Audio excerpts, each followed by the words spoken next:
Good morning, it's today again. Welcome back to Joseph's Reserves. I'm Joseph, and I store 20% of my income in the form of rare coins and precious metals. Gold has been having an interesting couple of weeks. We've seen it move back towards $4,400, break through some important levels on the chart, and now we're watching to see whether gold can actually hold those levels. But if you're new to gold, you might be wondering, what are those levels? Why do these levels matter? And more importantly, what is actually driving the price of gold right now? When we watch for the factors that play into the price of gold, one of the biggest things we watch is the US dollar. And because the Federal Reserve has a huge influence on the dollar, the Federal Reserve is one of the major impacts of the price of gold. So before we talk about where gold might be going, let's take a step back and talk about where we've been.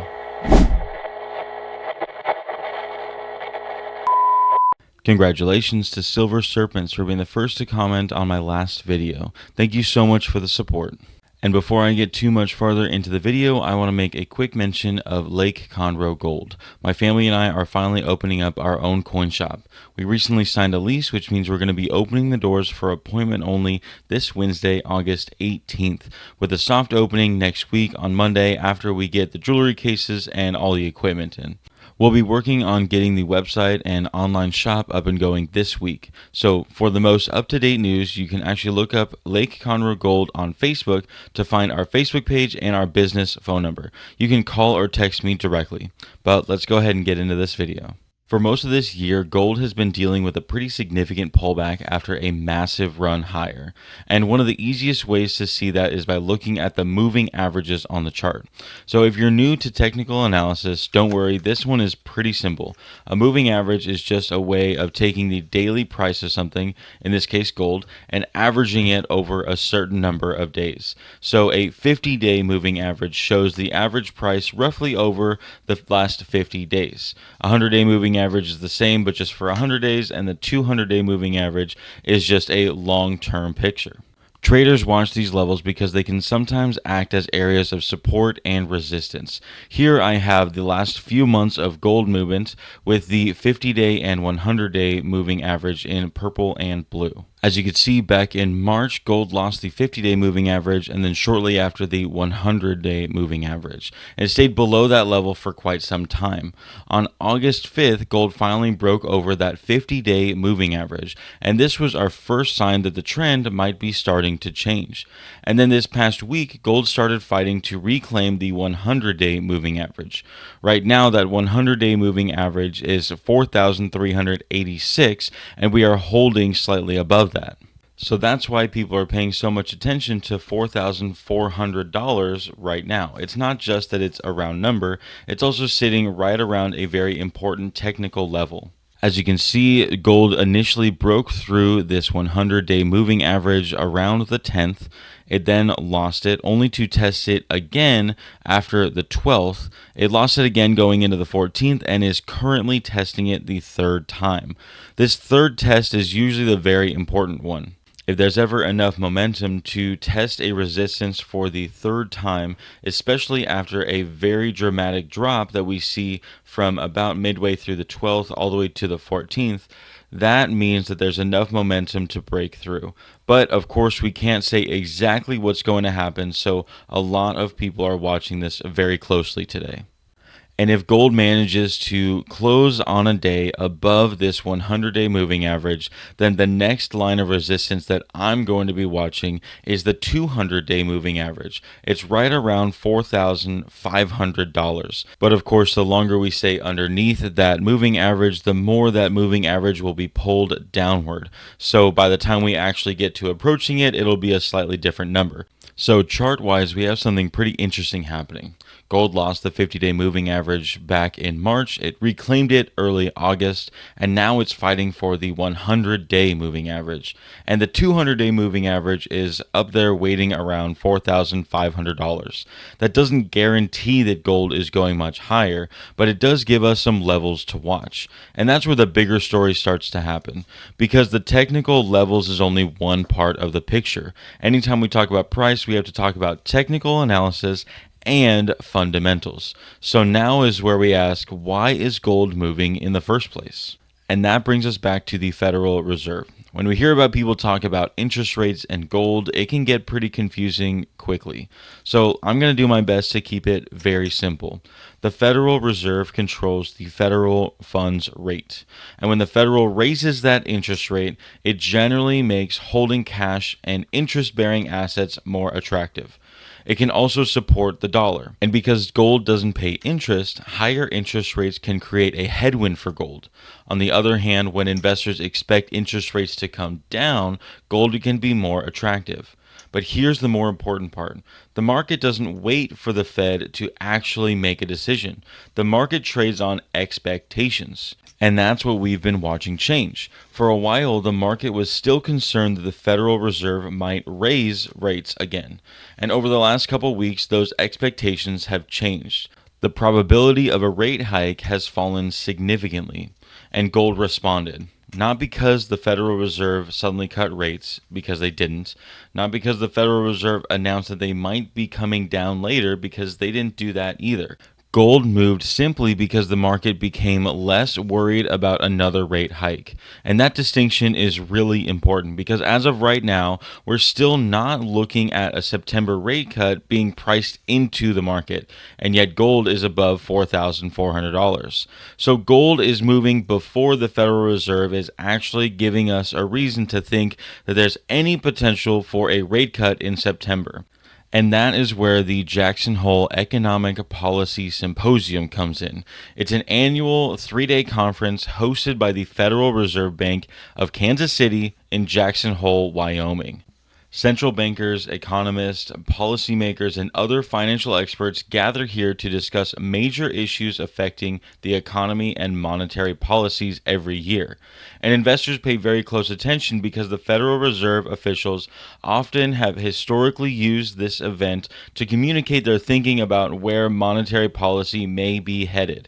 So we're not necessarily sitting here expecting the Federal Reserve to walk into Jackson Hole and announce that they're cutting rates because they actually will not be doing that. What we're looking at is their language. We are all going to be paying close attention to what they're saying about inflation and about employment and about economic growth. All of this will have a huge impact on the expectations of a possible rate cut coming September. This year, the Jackson Hole Conference is scheduled between August 27th and August 29th. That's next Thursday to next Saturday.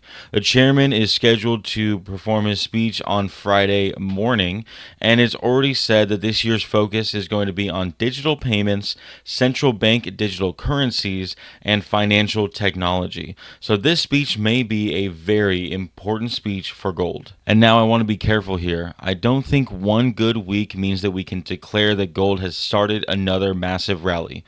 Of course, gold has a lot of work still left to do. $4,400 needs to become more than just a number that gold keeps touching. It needs to become the support. And that's when we can start looking at the next major level, $4,500, and that 200-day moving average. So I'm not going to sit here and say that I think gold is on its way back to $5,000. But what I am saying is that gold is starting to show some strength again. And there's some very specific levels that we can watch to make sure that that strength is real. At the same time, we're watching the fundamental story. The Fed, the interest rates, the dollar, inflation, and investor demand for gold. And this is where the story becomes especially interesting for those who already own physical gold, because the price of gold isn't the only thing that we're watching. We're also watching demand. Central banks have continued to be important buyers of gold. China has continued adding to its gold reserves, and we're seeing investment demand starting to come back into the market. And of course, the strongest gold markets haven't necessarily been driven by one single thing. We want to see multiple factors lining up, and right now we're starting to see all those pieces come together. The technical picture is improving, the fear of another rate hike is decreasing, and investors are starting to pay attention to gold again. That's why I think that it's fair to say that the gold market is waking back up. And what does that mean for silver? I'm not going to turn this into a silver prediction because today the story is really about gold, but if you're a silver stacker, this is something worth watching as well. Silver has historically been capable of making much larger percentage moves during a strong gold run, and that's what makes silver so exciting, but it's also what makes silver a lot more volatile. Gold can start moving first, and if the precious metals trade really gains some momentum, silver can sometimes catch up and potentially outperform gold. That's why during run-ups or big consolidations, the gold to silver ratio gets a lot of attention. So if you're stacking both silver and gold, the gold to silver ratio is definitely something I'd be keeping my eye on. And for long-term stackers, you've already done the important part. You already have your holding of physical gold. You've built the reserves. The prices are going to move around. Some days they'll be up and some days they'll be down. Our job isn't necessarily to predict every single one of these moves. Our job is to understand what's driving them. And right now, one of the biggest things we're doing is watching the Federal Reserve. As a new stacker, I'd probably say it's even more important for you to understand why $4,400 is a significant goal for gold. It's very easy to see that just a couple weeks ago it was at $4,000 and we've had a 10% increase now at $4,400, and you could think that maybe you missed your chance. But the thing is, once we solidify $4,400 gold, it's looking like we're going to be going up from here. The thing is, you don't have to perfectly time every single bottom in order to start building a reserves of gold. And you definitely don't want to be looking at rising prices and think you have to rush out and buy everything before the price gets even higher. Instead, understand what you are buying. Understand why you are buying. And build a stack in a way that makes sense for you. Because nobody knows exactly what gold will do next month, next year, and no one knows exactly what the Federal Reserve is going to say in Jackson Hole. Nobody knows exactly when the next pullback will happen or when the next huge run-up will happen. But what we can do is watch the evidence, and right now the evidence is getting very interesting. So this is what I'm watching. First, 4,400. Can gold actually establish a level there as a support? Second, 4,500. Can gold reclaim that 200-day moving average? And third is the Federal Reserve. What happens to interest rate expectations after Jackson Hole? Because here's the really interesting part. Gold has already started moving while the market is still not pricing in a September rate cut. So what happens if that changes? What happens if the market goes from maybe the Federal Reserve won't raise rates to maybe the Federal Reserve is actually going to cut? We don't know. And I'm not going to sit here and tell you that I know. But what does make sense is that this market is worth watching right now. Gold has spent months working through a correction, and it's now reclaiming important technical levels. It's reclaimed the 100-day moving average, and it's moving closer and closer to the 200-day moving average, and the Federal Reserve hasn't even started cutting yet. Maybe gold is going to just bounce and there's going to be another pullback, or maybe we're watching the beginning of the next leg higher. That's what we're waiting to find out. And as stackers, we don't have to know the future. We just have to be prepared for it. And that's what Joseph's Reserves is all about. If you're stacking gold or silver, let me know down in the comments. Do you think $4,400 gold will be a new support level, or do you think gold still has a lot more work to do? And if you're new to stacking, I'd love to hear from you too. What is it that you're buying, and what made you decide to start stacking gold?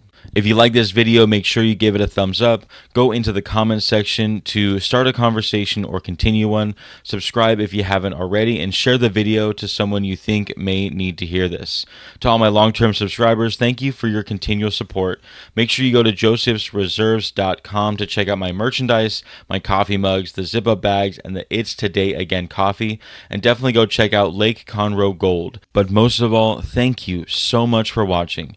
And just remember, every ounce adds up. So no matter how small, just keep stacking.